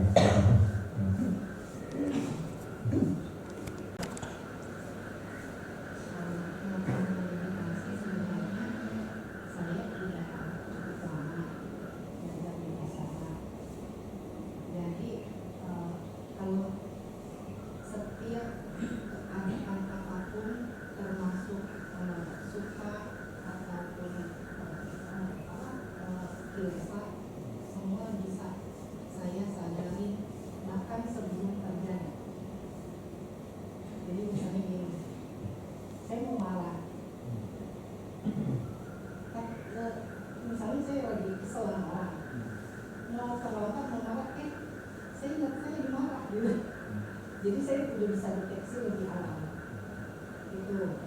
Nah kalau lobat kayak tadi, saya meditasi hari ini seneng banget, happy banget. Karena tadi waktu aku meditasi dulu, itu dalam satu momen itu aku 2 kali, kemudian aku ringan sekali seperti terangkat seperti melayang kurang lebih 20 cm lah gitu. Kayaknya seneng banget gitu. Itu sekali. Terus kira-kira setengah jam kemudian badan saya kayaknya kok kayak melayang. Jadi dalam satu momen itu 2 kali aku merasakan itu, kok kayaknya aku kayak nggak mau lepas dari medi ini gitu loh. Jadi kayak tapi langsung teriak ini loba gitu. Saya nggak boleh teriak, saya langsung cari titik sentuh gitu kan. Cuma saya mau nanya, apakah udah betul atau gimana? Ya, oke. Waktu cari titik sentuh ketemu? Ketemu langsung. Oke. Bukan titik sentuh sih, maksudnya Rasa sentuhan sentuh. nafas. Itu sih kalau medi duduk, kalau medi jalan, saya mau ucapin Nandana karena saya selama ini kalau meditasi jalan selalu dengan pelan. Saya memang itu biasa sih masih saya kan selalu, tapi kayaknya saya merasa ini nggak efektif buat saya. Saya kan rumah tangga, pekerjaan segudang gitu loh. Jadi dengan yang Bante ajarkan jalan seperti biasa itu sangat berguna banget buat saya gitu loh. Terima kasih Bante. Kalau sehari-hari seperti tadi Bante, jadi setiap aktivitas saya selalu sadar, dan dari dulu saya memang praktekin seperti itu. Bahkan nggak harus dengan gaya super pelan.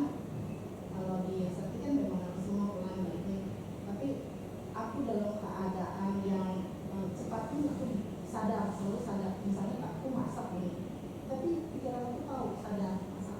Makanya kadang kalau aku di dapur masak, saya nggak mau. Kalau mau lihat resep, lihat aja sini, saya bilang. Tapi jangan banyak ajak ngomong terlalu banyak. Saya mau masak fokus bikin. Itu sebenarnya. Oke. Terima kasih Bante. Meditasi duduk, kadang-kadang saya bisa 1 jam.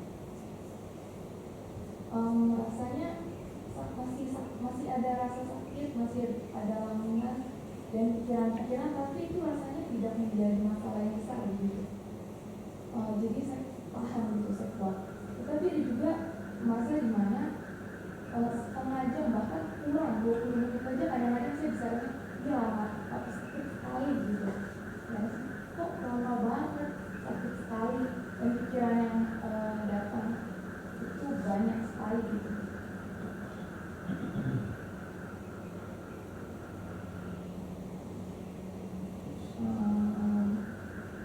Jadi yang nggak selalu, jadinya kadang-kadang sih bisa 1 jam, kadang-kadang bisa kurang, mungkin 50-40 menit. Tapi pernah juga saya cuma tahan 20 menit gitu. 20 menit, 20 menit gitu. Itu karena banyak bangunan. Maksudnya Anda tahan, Anda nggak tahan karena banyak bangunan atau karena sakit? Kebanyakan karena pikiran, kalau menurut saya, jadi banyak pikiran dan juga sakitnya itu ketika ada mungkin saya merasa ini saya merasakan gitu. Ketika 1 jam itu saya menyadari, oh di sini sakitnya di sini, ya udah balik lagi ke nafas. Tapi kalau 20 menit itu hari ini rasanya tuh kayak sakit banget gitu. Padahal ketika selesai ya udah. Kadang ini juga suasana hati menentukan kita tahan terhadap sakit atau tidak. Jadi kalau batin kita itu lagi gelisah, walaupun mungkin sakitnya tidak terlalu kuat, tapi itu membuat kita itu sangat menderita. Jadi saya pikir itu kuncinya karena ada kegelisahan. Nah kalau muncul kegelisahan, termasuk juga kejenuhan, kebosanan begitu, itu kita mencoba untuk mengambil jarak terhadap kegelisahan atau kebosanan tersebut. Jadi caranya adalah seolah-olah itu kita hanya menonton. Kita sebagai menonton adanya kegelisahan. Jadi bukan saya yang sedang gelisah, bukan saya yang sedang bosan, tapi kita seolah ambil jarak. Oh, ada kegelisahan. Oh, kegelisahannya lagi kuat, menengah, intensitasnya berubah-ubah. Oh, ada kebosanan. Tentu saja kita tidak ngomong begitu, kita hanya mengetahui. Ya, ketahui. Kalau misalnya kita sudah mencoba pakai cara begitu, itu tetap tidak mempan, ya, lalu pakai aja penyebutan kata-kata, untuk mencoba mengatasi pikiran yang sangat liar tersebut atau mengatasi kegelisahan ini. Kira-kira begitu. Mengenai meditasi jalan, saya mencoba untuk konsisten 1 jam, walaupun kadang-kadang masih kurang. 1 jam, kadang saya pernah tidak berganti posisi tangan, pernah juga berganti. Kadang-kadang saya ganti, kadang-kadang tidak. Dan juga untuk sehari-hari, contohnya ketika mencuci piring, saya tahu saya sedang mencuci piring, tapi kemudian saya melamun. Oh ya, melamun, saya balik lagi. Oh ya, saya lagi mencuci piring. Lalu saya melamun lagi, saya balik lagi. Terima kasih banyak.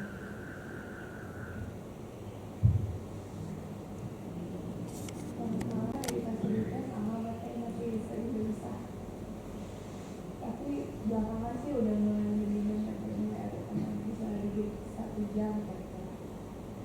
Terus tapi kadang-kadang nanti belakang kepala saya sampai ke leher itu jadi rasanya panas.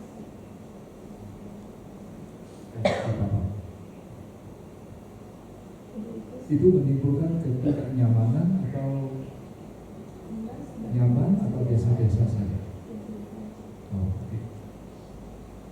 Terus lamunannya masih banyak juga, tapi udah gak seheboh awal-awal. Untuk meditasi jalannya saya berusaha selang-seling dulu. Karena belakangan ini saya maunya duduk aja gitu, tapi saya berusaha untuk bangun gitu dari kasih jalan. Untuk yang sehari-hari saya mulai bisa lebih fokus ke kerjaannya, walaupun masih kadang-kadang bolong. Terima kasih banyak.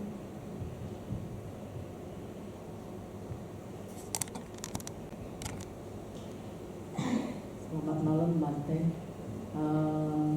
Kemarin saya mau berusaha untuk saya kan habis breakfast saya mandi pagi.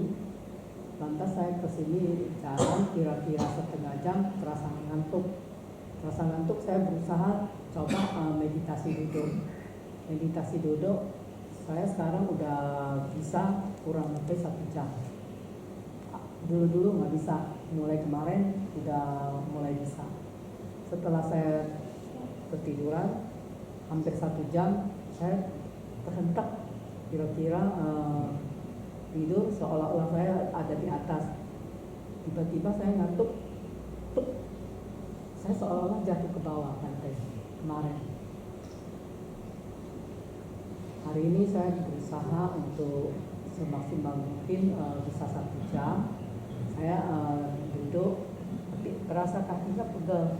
Saya kalau umpamanya meditasi duduk, saya kalau pegel saya mulai sambil meditasi duduk belum sampai 1 jam saya pijit-pijit kaki boleh nggak bantai? Jadi bisa konsisten sampai 1 jam. Nggak apa-apa ya bantai. Setelah saya duduk 1 jam, saya terhentak tidur, nggak jadi tidur. Saya sadar, saya harus berusaha konsisten 1 jam, benar 1 jam sekarang.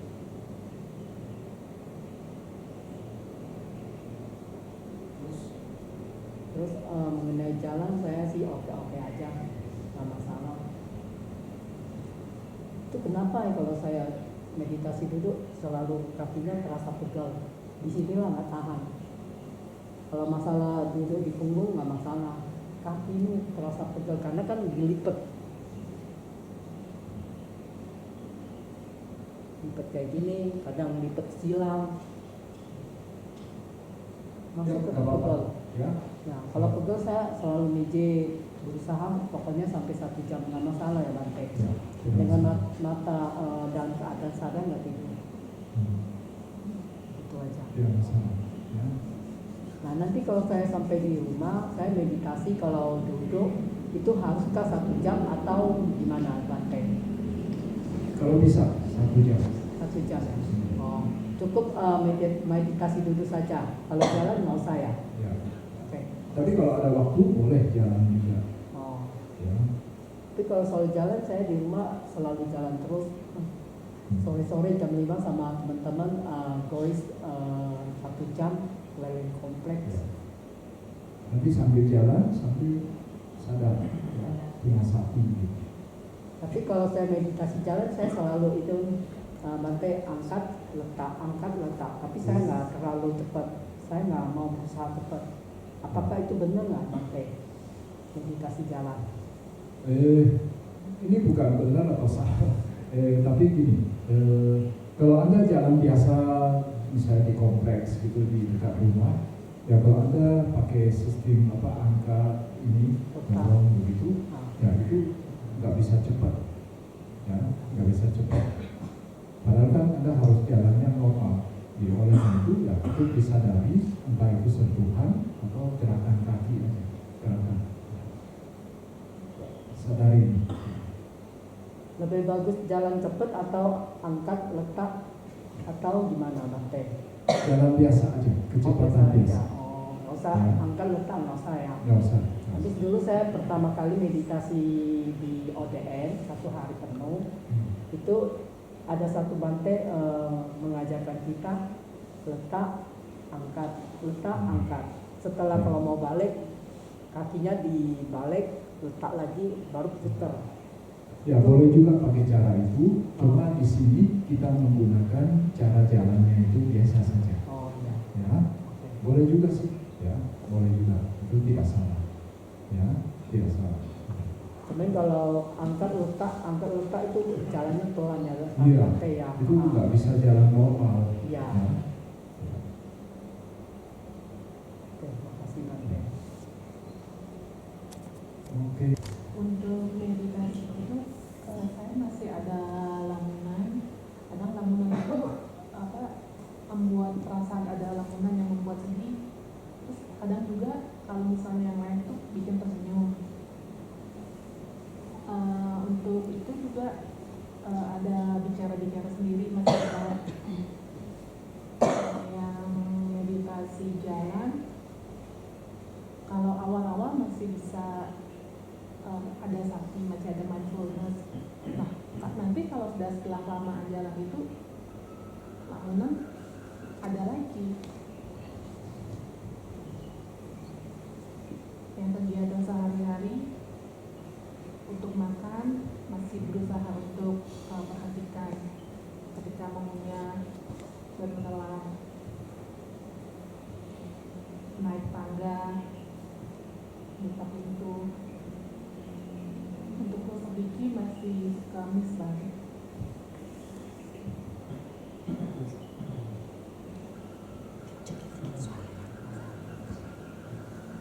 Sudah? Udah deh. Yang berikut. Mengenai meditasi duduk seperti yang Bante ajarkan, sakitnya ditahan, akhirnya memang hilang rasa sakitnya. Sekarang saya sudah bisa meditasi 1,5 jam sampai 2 jam.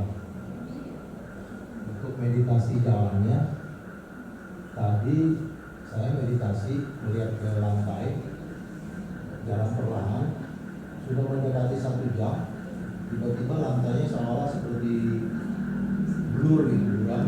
Saya cuma konsentrasi langkah aja, seperti kayak konsentrasinya hanya merasakan tapak kaki aja gitu. Kayak lantainya blur gitu. Gak apa-apa itu kan. Justru itu yang benar. Ya, jadi perhatiannya itu jangan ke lantai. Maksud itu lantai hanya melihat ala kadarnya saja. Ya, jadi jangan sampai melotot ke lantainya, melihat dalam-dalam ke lantainya. Tapi kita melihat lantai tidak cukup sekedar tahu ada rintangan atau tidak saja. Ya, justru yang belakangan itu yang benar. Kemudian waktu duduk itu ada merasakan, ada menyadari lambungan yang muncul. Lambungan nggak begitu banyak Bante, justru napasnya asal terus gitu, terus sampai selesai, nggak merasakan apa-apa, harus jangan hanya napas. Kadang saya pikir apa saya tidur, saya gerakin kaki gitu, seperti yang Bante ajarkan, ternyata ya saya bisa rasakan. Kemudian dalam hati ada. Enggak Bante. Sama satu lagi nih Bante, lagi meditasi jalan. Beberapa hari yang lalu saya meditasi di luar jalan dengan kecepatan normal, jalan normal. Ada energi yang datang Bante, seperti menyelimuti saya gitu, dari luar gitu, seperti energi. Ntar pergi, ntar datang lagi, terus begitu. Akhirnya saya nggak mau meditasi di luar, meditasi jalannya di sini, di dalam sini aja. Bukan datang Bante, bukan angin, bukan energi gitu. Saya bisa rasain datangnya. Di sini ada sebentar datang, tapi nggak sesering di luar. Ya, biarin aja, nggak usah dihiraukan. Iya. Begitu aja sih Bante. Untuk kegiatan sehari-hari, kalau makan sih bisa Bante, kalau itu masih suka miss lah. Apalagi kalau kayak cuci piring cepet banget saya Bante. Cuci piring terbiasa kayaknya di rumah Bante. Udah nggak rasakan lagi, langsung cepet-cepet gitu. Ya, kalau merasa terlalu cepat ya dipelanin aja. Iya. Dan pelan sekali tapi santai-santai. Iya. Tidak usah buru-buru. Sama seperti makan. Waktu sudah makan mulai mengebut, ya pelan. Mau tanya nih Bante, Ya. ini dulu cerita masih kuliah gitu ya. Saya naik motor gitu, itu jatuh tuh Bante, karena ada oli di tikungan. Pada saat jatuhnya itu Bante, kan kecepatannya hanya berapa detik. Itu saya bisa ngerasain pelan-pelannya itu tuh Bante, sampai kelihatan apinya segala. Saya berdiri, ada mobil di samping, bisa tapi jelas sampai hari ini saya masih ingat tuh Bante. Apakah itu termasuk istilahnya kayak seperti sati itu?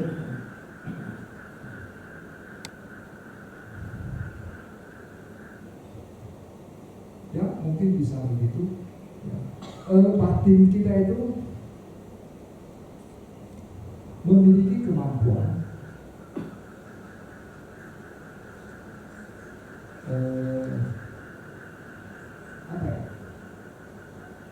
kalau biasanya kan kita nonton film itu kecepatannya kan normal gitu ya. Tapi batin kita itu mampu melihat suatu film yang cepat, tapi bisa mampu melihatnya itu seolah-olah itu dia menjadi diperlambat. Batin memiliki kemampuan seperti itu. Ya, menjadi slow motion. Harusnya jadi sesuatu yang dengan kecepatan biasa, tapi batin kita itu mampu membuatnya itu seolah-olah kita lihat dalam slow motion. Maksudnya itu detail-detailnya itu kelihatan. Detail-detailnya itu kelihatan. Kemudian mungkin juga kadang kalian punya pertanyaan. Misalnya, kalau saya lagi berpikir, atau batin saya lagi diliputi oleh oleh kemarahan. Lalu saya tahu kemarahan itu. Mungkin ada yang bertanya, berarti waktu itu secara bersamaan muncul dua batin. Satu batin yang mengetahui, satu batin yang diketahui. Ya. Jadi sebetulnya bukan muncul bersamaan. Jadi misalnya pada saat saya sedang marah, lalu saya mengetahuinya, berarti batin yang dalam keadaan marah itu sebetulnya yang baru lewat ini.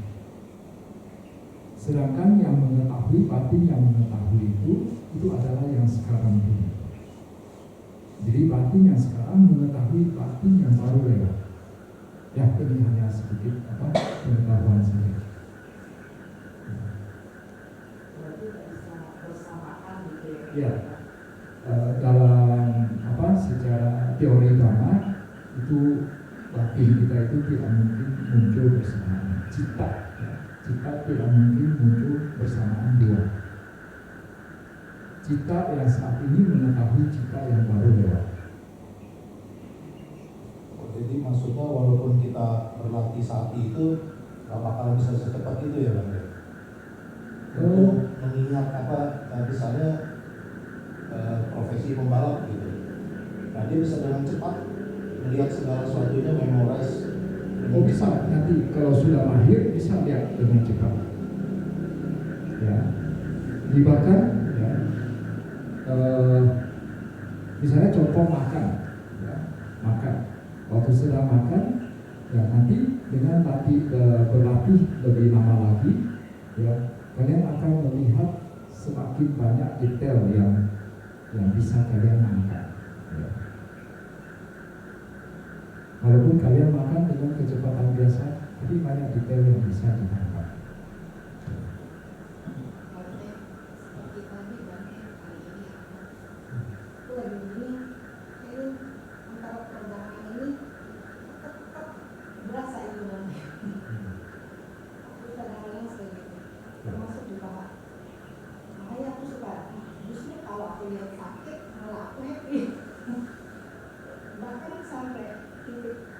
Begitu hilang, aduh senangnya luar biasa gitu.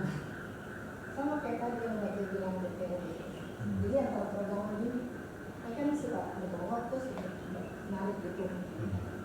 Waktu narik gitu, kelihatan gitu kan ya, atau gitu. Jadi kita mampu melihat detailnya itu secara jelas. Makasih Pak. Ya, lanjut.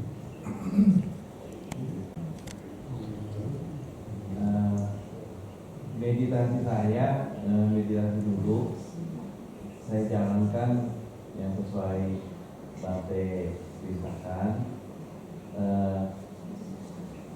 Bisa saya keragakan begini Bante.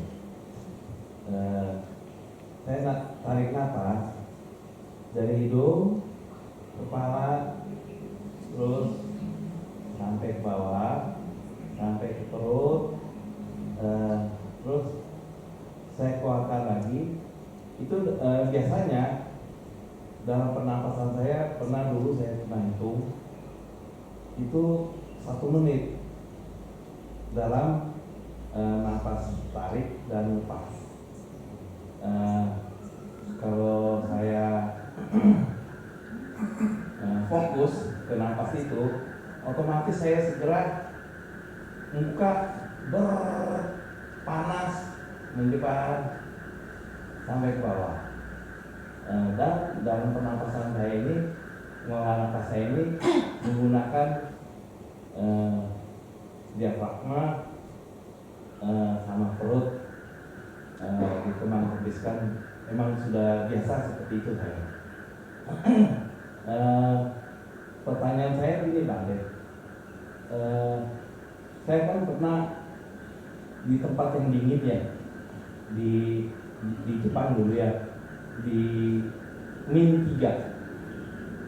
Karena saya dulu pernah melatih meditasi dengan rajin, saya mencoba di -3 itu saya buka baju, no problem. Itu mungkin juga nggak bisa lama, berjam-jam, paling juga 1 jam. Cuman masalahnya saya waktu itu mengendalikan jari-jari tangan, jari-jari kaki maupun kuping itu nggak bisa. Itu seperti dijepit sama jepitan baju 2-3 kali lipatnya. Sedangkan kalau badan no problem. Itu yang saya rasakan, pengalaman saya dulu. Dan saya jadi dulu kan, maaf ya Bang De, dulu kan saya melakukan meditasi anapanasati. Oh, di sini kan saya jalankan yang perintah Bang De. Jadi saya waktu tidur merenung ya kayaknya sama juga ya tekniknya, karena saya merasa panas gitu ya di udara dingin ini. Ya saya nunjukin aja pakai jaket apa supaya nggak seperti yang aneh-aneh lah gitu ya. Jadi apakah seperti itu saya dulu pernapasan yang saya lakukan sekarang ini itu Bang De. Terus meditasi sehari-hari kalau makan itu ya saya merasakan lancar-lancar saja, karena kan waktu di Samanera, Pak Baja Samanera, saya makan kan begini, sudah terbiasa. Artinya yang makanan yang besar kecil supaya jangan tumpah, ya kan udah terbiasa.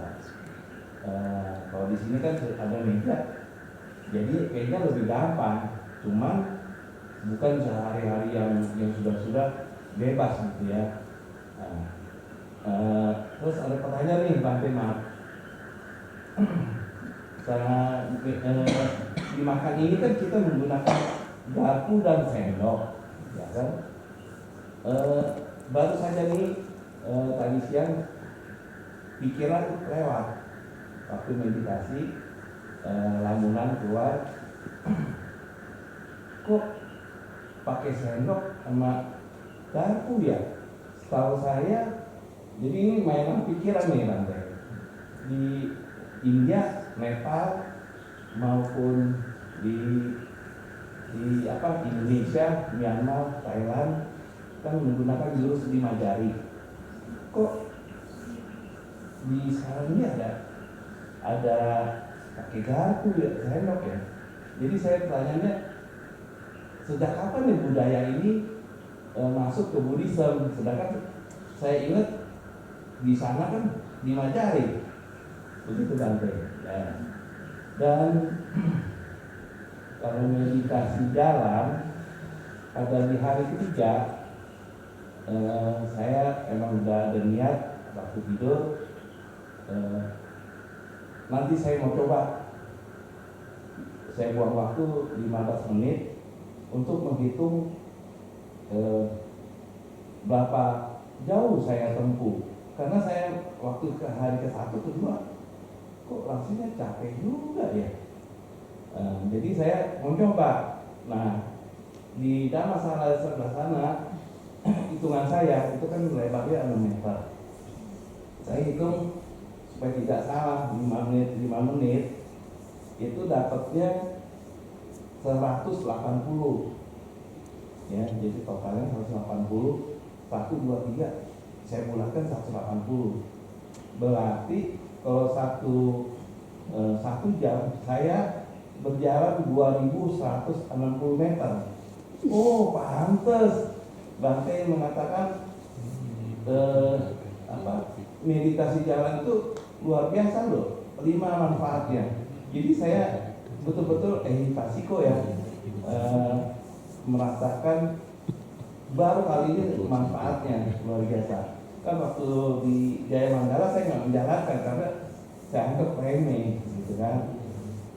Nah di sini saya berhasil, saya berarti makin kuat meditasi saya, dan mungkin nanti ke depannya walaupun umur saya cukup tinggi, mungkin dari 1 menit mungkin bertambah nantinya. Begitu Bante. Terima kasih. Anumodana Bante.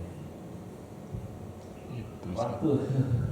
Oh, sudah jam 9. Iya. Oke, saya habisin dulu ya.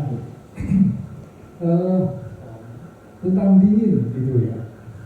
Memang biasanya kalau di udara yang sangat-sangat dingin, biasanya itu yang paling dingin itu adalah ujung-ujung organ kita, telinga, jari, begitu. Makanya biasanya itu tempat-tempat seperti ini betul-betul harus dilindungi.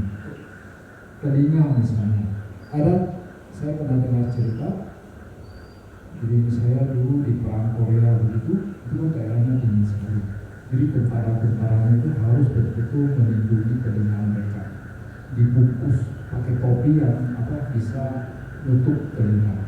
Karena kalau tidak, itu telinganya itu disentuh bisa lepas.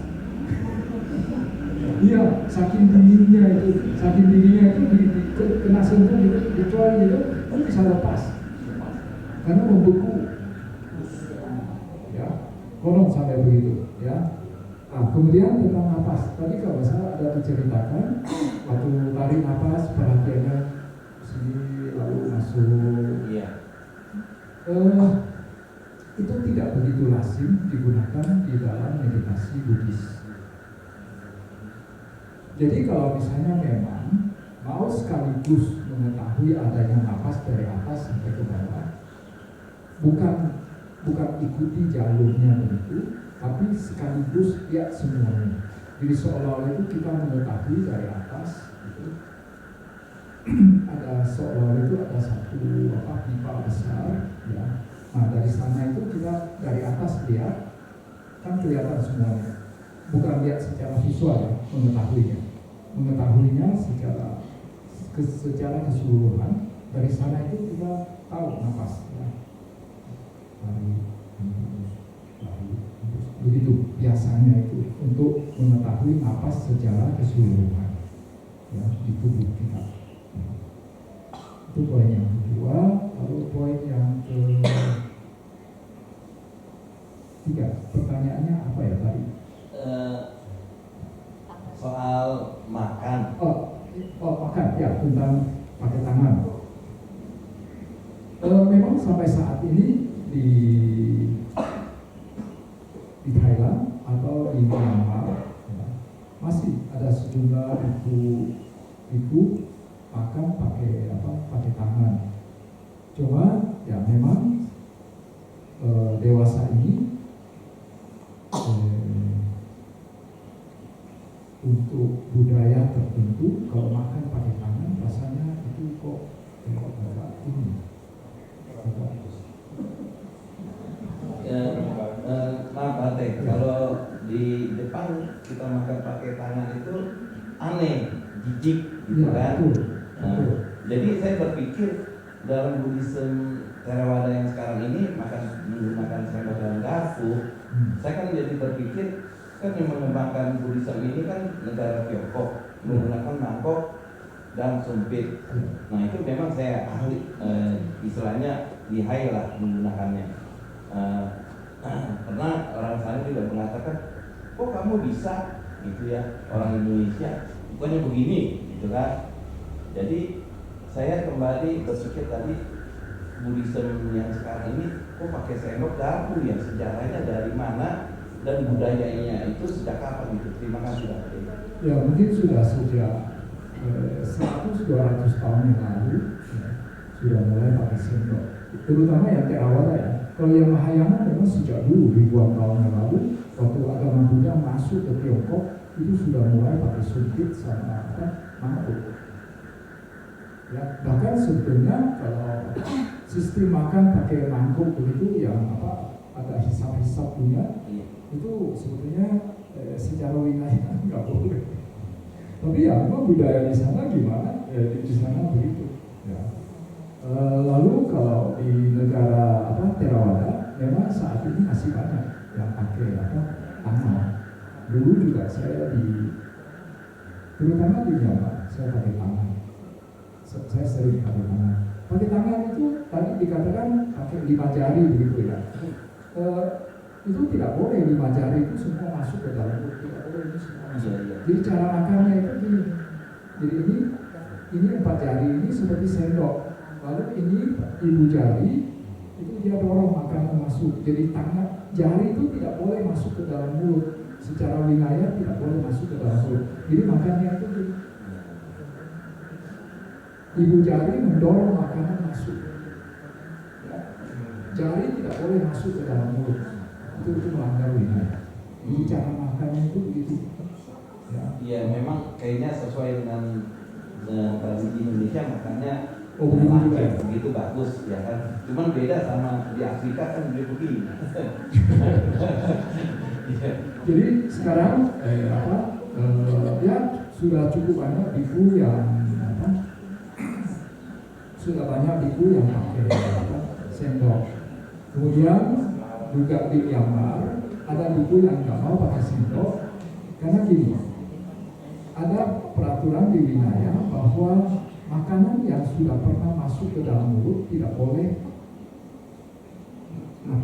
kalau sudah pernah masuk lalu keluar, lalu tidak boleh dimasukin lagi. Jadi misalnya paha ayam sudah masuk lalu dirasa-rasakan lalu dikeluarkan lagi, nanti dimakan lagi, dimasukin lagi. Nah itu tidak boleh.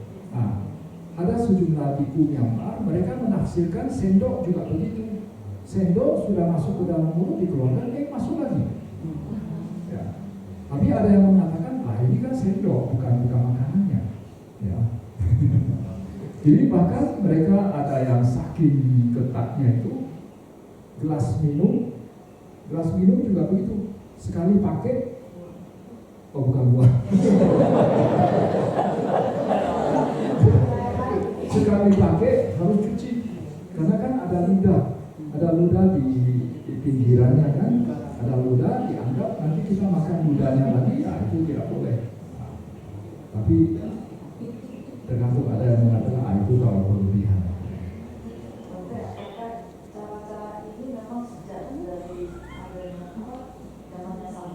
Cara yang mana? Pakai tangan. Ya, tangan memang dari zaman Sang Buddha begitu. Di India itu tidak punya kebiasaan pakai sendok. Ya, sampai sekarang India itu tidak punya kebiasaan pakai sendok. Ya, tapi ketika agama Buddha masuk ke Tiongkok, di mana Tiongkok itu pakai sumpit, ya, jadi tidak pakai tangan. Justru pakai tangan itu dianggap kurang pas. Ya. Tapi ya cara-cara seperti itu, ya.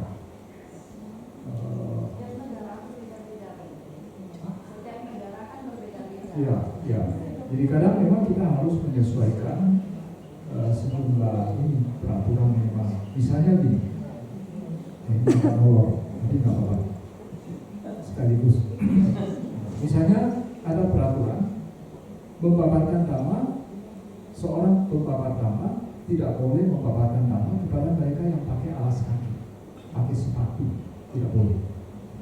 Nah, tapi belakangan di Thailand, di satu buku wilayah, tidak ada seorang biku senior Thailand mengatakan kalau dulu kan orang pakai alas kaki di India itu, zaman Sang Buddha masih hidup, orang pakai alas kaki itu karena dia menunjukkan status dia. menunjukkan status dia.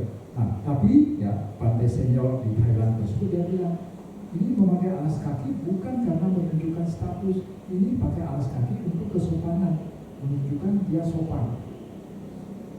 Jadi akhirnya ya itu tafsiran Thailand terhadap peraturan wilayah ini bahwa boleh saja ya, membabarkan nama kepada orang yang pakai sepatu. Misalnya lagi ada dalam Dharma Santi Waisak, Jokowi hadir, masa minta Jokowi lepas sepatu? Siapa yang berani?